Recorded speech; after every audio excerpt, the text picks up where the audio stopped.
అందరికీ వందనములు. దేవుని నామమున స్తోత్రములు. ఎలా ఉన్నారండి? బాగున్నారా? ప్రతిరోజు నా వాక్యం విని మీరు దీవించబడుతున్నారని నమ్ముచున్నానండి. నేటి మన ధ్యానాంశము దైవ చిత్తానుసారమైన దుఃఖము. దుఃఖములు రెండు రకములండి. దైవ చిత్తానుసారమైన దుఃఖము, తర్వాత లోక చిత్తానుసారమైన దుఃఖము. ఈ మొదటి 2 కొరింథీయులకు రాసిన పత్రిక 7వ అధ్యాయం 10వ వచనం చదువుకున్నామండి. దైవ చిత్తానుసారమైన దుఃఖము రక్షణార్థమైన మారు మనసును కలుగచేయను. దైవ చిత్తానుసారమైన దుఃఖము రక్షణార్థమైన మారు మనసును కలుగచేయను. ఈ మారు మనసు దుఃఖమును పుట్టించదు.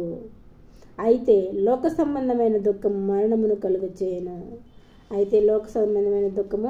మరణమును కలుగచేయను. మొదటిగా మనము దైవ చిత్తానుసారమైన దుఃఖము అంటే ఏంటో చూద్దాం.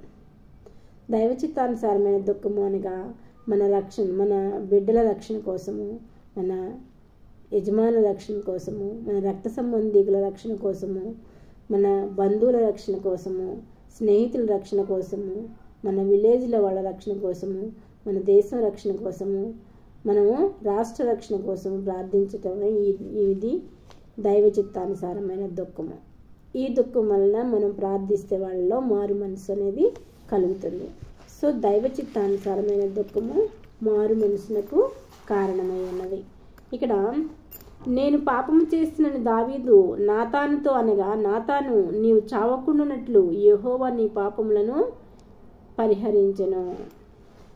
ఇది దైవ చిత్తానుసారమైన ప్రార్థన. యెహోవాకి దావీదు ప్రార్థించాడు, తండ్రి నేను పాపం చేసి నీ ఎదుట పాపం చేస్తే నా పాపములను క్షమించమని ప్రార్థించినప్పుడు ప్రభు అనే దేవుడు ఆయన పాపములను క్షమించాడు. కాబట్టి ఆయనకి చావు అనేది లేకుండా చేశాడు. సో దైవ చిత్తానుసారమైన దుఃఖం వలన చావు, మరణం అనేది ఉండదండి. దుఃఖం వలన మరణం అనేది, దైవ చిత్తానుసారమైన దుఃఖం వలన మనకి జీవము కలుగుతుంది. దైవ చిత్తానుసారమైన దుఃఖం అంటే అర్థమైంది కదండి. మనం ఇతరుల రక్షణ కోసం ప్రార్థించేటప్పుడు పశ్చాత్తాపంతో కన్నీటితో ప్రార్థించినట్లయితే వారి మారు మనసు కలుగుతుందండి. తప్పకుండా దేవుని సన్నిధిలో మనం ఇతరుల రక్షణ కోసం కన్నీటితో ప్రార్థించవలసిన వారమై ఉన్నాము. తర్వాత లోక సంబంధమైన దుఃఖము మరణమును కలుగచేయను. అయితే లోక సంబంధమైన దుఃఖము మరణమును కలుగచేయను. లోక సంబంధమైన దుఃఖం అంటే ఏంటండి? సపోజ్ యవ్వన కాలంలో ఉన్న బిడ్డలు ప్రేమించుకుంటారండి. వాళ్ళ ప్రేమ ఫెయిల్ అయితే ఆత్మహత్య చేసుకుంటారు. మనం పేపర్లో చాలా చూస్తున్నాం కదా. చాలామంది ప్రియుడు తనని మోసం చేశాడని అమ్మాయి చనిపోవడం జరుగుతుంది ఉరి వేసుకొని. తర్వాత కొంతమంది ఫెయిల్ అయ్యానని, 10th క్లాస్ ఫెయిల్ అయ్యానని, ఇంటర్ ఫెయిల్ అయ్యానని వాళ్ళు ఆత్మహత్య చేసుకోవడం జరుగుతుంది. ఇలా ఆత్మహత్యలు చేసుకోవడం అనేది లోక సంబంధమైన దుఃఖమునకు కారణమండి.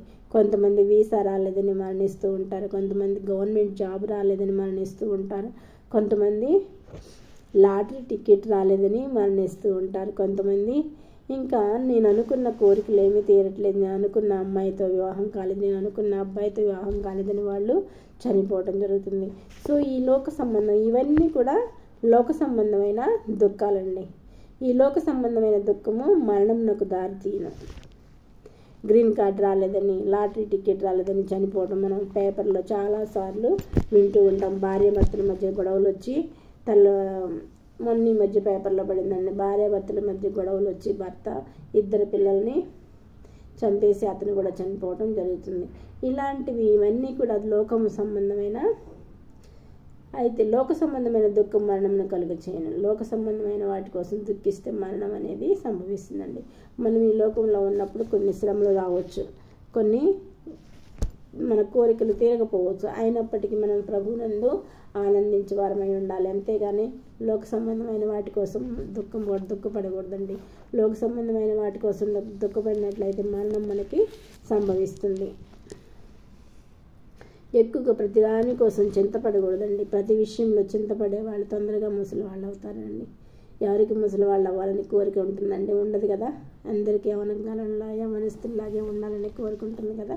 కాబట్టి మీరు ఎక్కువ కాలం యవనంగా ఉండాలి అంటే ఏం చేయాలంటే ప్రతి దాని గురించి చింతపడకూడదు. ఈ లోక సంబంధమైన వాటి గురించి చింతపడకూడదు. బిడ్డలు వివాహం కాలేదని ఏడవకూడదు. దేవుని సన్నిధిలో ప్రార్థించు, దేవా, నువ్వు నా బిడ్డ వివాహం జరిగించినందుకు నీకు వందనాలు, స్తోత్రాలు.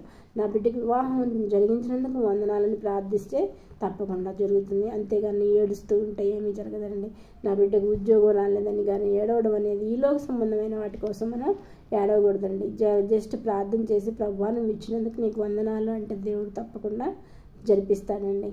కాబట్టి ఈలోక సంబంధమైన విషయాల్లో మనము ఏడవకూడదు. యెహోవా యందు ఆనందించము, నూతన బలం పొందెదము. యెహోవా యందు ఆనందించే వారు నూతన బలంను పొందుకుంటారండి. యేసు ప్రభు శిలువ మరణం గురించి మనం గుర్తొచ్చినప్పుడు మనం ఏడుస్తాం కదా, అలా ఏడటం వల్ల మన మనసుకి ప్రశాంతత అనేది ఏర్పడుతుంది. యేసు ప్రభు మన కోసం ఎంతో కష్టపడి శిలువలో తన మరణాన్ని జయించి తిరిగి లేచాడు. కాబట్టి యేసయ్య మన కోసం మరణించాడని పశ్చాత్తాపంతో కన్నీరు కార్చి రక్షణ పొందే సమయంలో మనం కన్నీరు కారుస్తామండి. అలా కన్నీరు కార్చడం వల్ల మనకి జీవము వస్తుందండి. ఇక్కడ ఎక్కువగా చింతపడే వాళ్ళు త్వరగా ముసలి వాళ్ళు అవుతారండి. ఎక్కువగా చింతపడేవాళ్ళు త్వరగా ముసలి వాళ్ళు అవుతారు. కాబట్టి ఎవరికి ముసలి వాళ్ళు అవ్వాలనే కోరిక ఉండదు. కాబట్టి చింతపడటం మానేయండి. ప్రతి విషయంలో యెహోవా నీ చింత యావత్తు యెహోవా మీద మోపము, ఆయన నీ హృదయవాంఛలను సఫలం చేయనని ఉంది. కాబట్టి నీ కొరకు నేను చింతిస్తున్నానని యేసయ్య చెప్పుచున్నాడు. అలాంటప్పుడు మనం ఎందుకు చింతించాలి? మన యేసయ్య మన కోసం చింతిస్తున్నాడు కాబట్టి మనం చింతించవలసిన అవసరం లేదు. యెహోవా రాఫా, యెహోవా నిస్సి, యెహోవా ఈరే, యెహోవా షాలేం, ఇవన్నీ మనకి యెహోవా తోడై ఉండగా మనం ఎందుకు ఏడవాలండి? మనం ఎందుకు ఈ లోక విషయంలో సంతాపడాలి, చింతపడాలి? చింతపడి మొరడు ఎక్కువ అవ్వలేదు, మొరడు తక్కువ కాలేమని దైవగ్రంథంలో చెప్తుంది. కాబట్టి మనం చింతించకుండా మన చింత యావత్తు ఆయన మీద మోపి మనము ప్రార్థించినట్లయితే మన యొక్క దైవ చిత్తానుసారమైన దుఃఖము జీవమునకు మూలము, లోక చిత్తానుసారమైన దుఃఖము మరణమునకు దారితీస్తుంది. కాబట్టి మనం దైవ చిత్తానుసారమైన దుఃఖమును కలిగి ఉండాలని కోరుకుంటూ ఈ చిన్న వాక్యంను ముగిస్తున్నాను. ప్రతిరోజు నా వాక్యం వినాలి అనుకుంటే సబ్స్క్రైబ్ చేసుకోండి, షేర్ కూడా చేయండి. ఓకేనా? చిన్న ప్రార్థన చేసుకున్నామండి. సర్వశక్తి మిక్కిలి కృపగలని ఘనమైన యేసురాజు మీ పాదములకు స్తుతులు స్తోత్రములు తండ్రి. అద్భుతకరుడా, ఆశ్చర్యకరుడా, నీ పాదములకు స్తోత్రములు నాయన. మీరు వినిపించిన వాక్యంకై మీకు వందనములు తండ్రి. మేము దైవ చిత్తానుసారమైన దుఃఖమును కలిగి మారు మనసు పొందటానికి, రక్షణ పొందటానికి సహాయం చేయండి ప్రభా. ప్రతి ఒక్కరి తలలంచిన ప్రతి ఒక్కరికి ప్రభా దైవ చిత్తానుసారమైన దుఃఖమును అనుగ్రహించండి ప్రభా. లోక చిత్తానుసారమైన దుఃఖమును దూరపరచండి ప్రభా.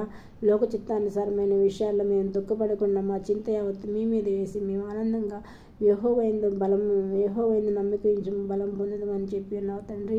నమ్మిన వారికి మెండైన దీవెనని చెప్పి ఉన్నావు తండ్రి. నీ యందు నమ్మకంతో విశ్వాసంతో మేము జీవిస్తూ ప్రభు దైవ చిత్తానుసారమైన దుఃఖమును కలిగి మారు మనసుకు కారణమైన దుఃఖమును కలిగి జీవించేలాగా మమ్మల్ని ప్రత్యేకపరచమని మా ప్రభును ప్రియకుమారుడైన యేసుక్రీస్తు నామమున అడుగుచున్నాను తండ్రి. ఆమేన్.